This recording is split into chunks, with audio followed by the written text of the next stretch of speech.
আকাশে বহিছে প্রেম, নয়নে লাগিল নেশা, কারাজে ডাকিল পিছে বসন্ত। এইটুকু গান হতে না হতে অন্বেষা গাড়ির রেডিওটা বন্ধ করে দিল।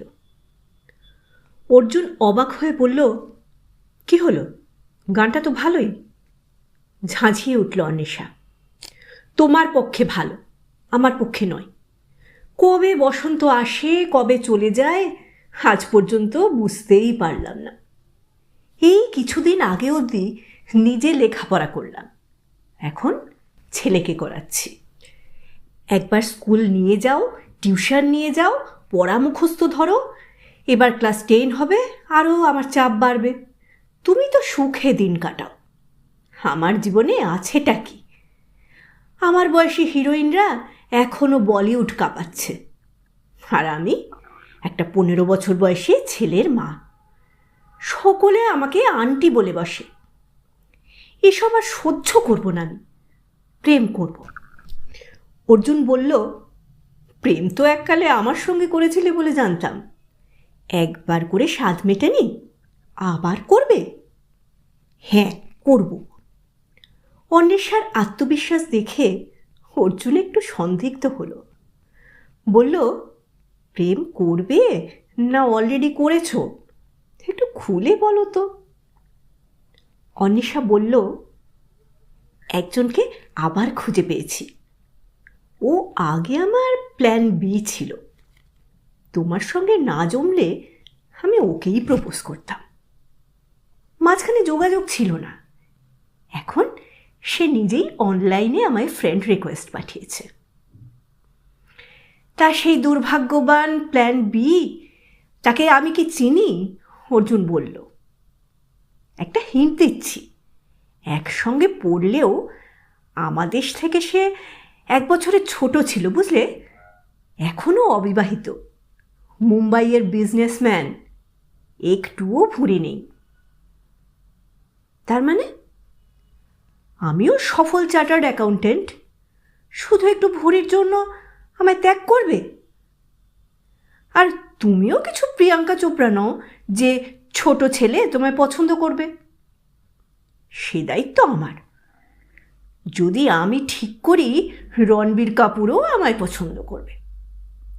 অর্জুন হো হো করে হেসে উঠল, বলল, এসে গেছে তোমার মনীষার বাড়ি, বন্ধুর সঙ্গে লাঞ্চ করে আড্ডা মেরে এসো। আজ রবিবার, তোমার ছুটি, অর্ককে টিউশনে দেওয়া নেওয়া সব দায়িত্ব আমার। বিকেলে মনীষার বাড়ি থেকে বেরিয়েই ক্যাব নিল না অন্বেষা। লেকের ধার দিয়ে হাঁটতে বেশ ভালো লাগছে। কেমন যেন একটা মন কেমন করা হাওয়া দিচ্ছে। মনে হচ্ছে জীবনে কে যেন নেই। প্রকৃতির সর্বত্র এখন পলাশের রং। অস্থায়ী দোকানে সাজানো রং, আবির, পিচকিরি, টুপি, নকল চুল, সামনেই দোল পূর্ণিমা। এই বসন্তকাল, দোল উৎসব, এসব মনীষার জন্যই ঠিক আছে। মুম্বাইয়ে চুটিয়ে মডেলিং করছে, সদ্য ডিভোর্স করে ওখানকার পাঠ তুলে কলকাতা চলে এসেছে। নতুন যে ফ্ল্যাটটা দেখাতে আজ সবাইকে ডাকলো, দেখে অন্বেষার মাথা ঘুরে গেছে। নতুন বাড়িতে হোলি পার্টি দিচ্ছে, তার নেমন্তন্নও করল। ওকে এত হাসি খুশি দেখে অবাক হয়ে গেছে অন্বেষা। একটা সম্পর্ক শেষ করে এত নির্ভর হওয়া যায়? অন্বেষা কি এরকম পারবে? মোবাইলটা খুলে একবার প্ল্যান বির ছবি দেখে একটা দীর্ঘশ্বাস ফেলে আবার ফোনটা ব্যাগে রেখে দিল সে। মনীষার বাড়ির গল্প ভালো করে অর্জুনকে বলবে ভেবেছিল, কিন্তু রাত 1টায় ছেলের পড়া শেষ করিয়ে যখন অন্বেষা ঘরে এলো, অর্জুন তখন ঢুলছে। কাল সকালেই আবার তাকে অডিটের কাজে মুম্বাই যেতে হবে। অন্বেষা শুধু এটুকু বলতে পারল, পয়সা করলেও মনীষার রুচি তৈরি হয়নি। ফ্ল্যাটে গাদাগাদি করে দামি জিনিস ভরে রেখেছে। এর থেকে অন্বেষাকে ভার দিলে ও আরও দারুণ করে ওর ফ্ল্যাটটা সাজিয়ে দিতে পারত। জড়ানো গলায় অর্জুন বলল, যার বাড়ি খেয়ে এলে তারই আবার নিন্দে করছো? তোমরা পারো বটে। গা জ্বলে গেল অন্বেষার। প্ল্যান বি চালু করতেই হবে। মনীষা যখন ফোন করে পার্টির আগে ঘর সাজাতে সাহায্য করার জন্য অন্বেষাকে যেতে বলল, সে কিছু সন্দেহ করেনি। কিন্তু অর্জুন যখন সহজেই হোলি পার্টিতে মনীষার বাড়ি আসতে রাজি হয়ে গেল, তখন অন্বেষার মন কু ডাকল। মনীষা, অন্বেষা, অর্জুন আর প্ল্যান বি, ওরা সবাই একসঙ্গেই কলেজে পড়েছে। মনীষাকে অর্জুন পছন্দ করতো না, তাই ওকে নিয়ে কখনো ভাবেনি অন্বেষা। কিন্তু এখন মনে অনেক প্রশ্ন জাগছে। মনীষার এই ডিভোর্সের কারণ কি?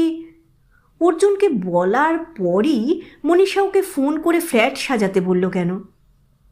অন্বেষা বুঝল ও ঘামছে। এদিকে পার্টিতে এসে থেকে অর্জুন উসখুস করছে।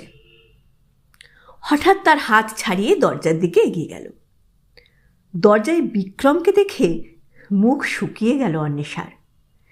তার মুম্বাইবাসী প্ল্যান বি এখানে কি করছে?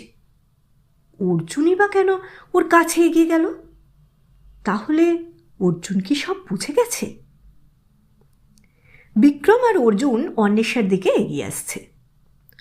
অন্বেষা বুঝতে পারছে ওর কথা আটকে যাচ্ছে, বুক ধরফর করছে। বিক্রম এসে হাত বাড়িয়ে দিয়ে বলল, কিরে, কেমন আছিস? ফ্রেন্ড রিকোয়েস্টটা অ্যাকসেপ্ট করলি না তো এখনো? অন্বেষা কোনো রকমে বলল, হ্যাঁ মানে করব।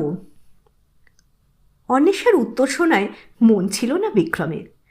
সে বলতে লাগলো, অর্জুন আমার লাইফ সেভার ভাই। মুম্বাইয়ে একটা পার্টিতে ওই আবার আমাকে আর মনীষাকে মিলিয়ে দিল। কলেজে যে কথা বলতে পারিনি সেটা এবার বলে দিলাম। ওরা যখন কথা বলছিল মনীষাও এগিয়ে এলো, বলল, কেমন সারপ্রাইজ দিলাম? অর্জুন আর অন্বেষাকে রেখে ওরা হাসতে হাসতে এগিয়ে গেল। অন্বেষার নিজেকে এত বিব্রত কখনো লাগেনি। মনে হচ্ছিল এক্ষুনি পালিয়ে যায়। অর্জুনের দিকে চোখ তুলে তাকাতে পারছিল না। অর্জুন তখন মিটিমিটি হাসছে, বলল, তাহলে বিক্রম তোমার প্ল্যান বি? আহা, লজ্জা পাচ্ছ কেন? আমারও তো বলা হয়নি মুম্বাইয়ে আমি বিক্রমের কোম্পানিরও অডিট করি, সেই সূত্রেই আবার যোগাযোগ। আর মনীষা? কাঁপা কাঁপা গলায় জিজ্ঞেস করলো অন্বেষা। অর্জুন বলল, ওর নাম্বারটা ছিল, লাস্ট ডিসেম্বরে মুম্বাই গিয়ে ওর ডিভোর্সের খবর পেয়েছিলাম। তারপর বিক্রমের পার্টিতে আমিই ওকে ইনভাইট করি। তোমাকেও কেমন একটা কাজ পাইয়ে দিলাম বলো। অন্বেষা বলল, দাঁড়াও, মনীষাকে পছন্দ করো না বলতে অথচ তোমাদের কথা হয়? কি আর কথা, কটা যোগাযোগ করিয়ে দিয়েছি ব্যাস। অর্জুন প্রতিবাদ করল, তারপর একটু চুপ করে থেকে বলল, একটা কথা বলছি, রাগ করো না। কলেজে তোমাকে প্রপোজ করার আগে আমি মনীষাকে প্রপোজ করেছিলাম। ও আমাকে না বলেছিল, তাই ওকে আর পছন্দ করিনি। এর কিছুদিন পরে তোমাকেই। আর বলতে দিল না অন্বেষা। ও, তাহলে আমি ছিলাম তোমার প্ল্যান বি? এক্ষুনি বাড়ি চলো, এখানে আর এক মুহূর্ত নয়। অন্বেষা হাঁটা দিল। অর্জুন পিছনে পিছনে যেতে যেতে বলল, কি আশ্চর্য, প্ল্যান বি কি শুধু তোমার একার অধিকার? আরে চললে কোথায়? ভালো ভালো খাবারগুলো আমার মুখ চেয়ে অপেক্ষা করছে। আরে একটু আগে যা বলেছি সব বাজে কথা। আমার জীবনে প্ল্যান A to Z সবই তুমি, শুধুই তুমি।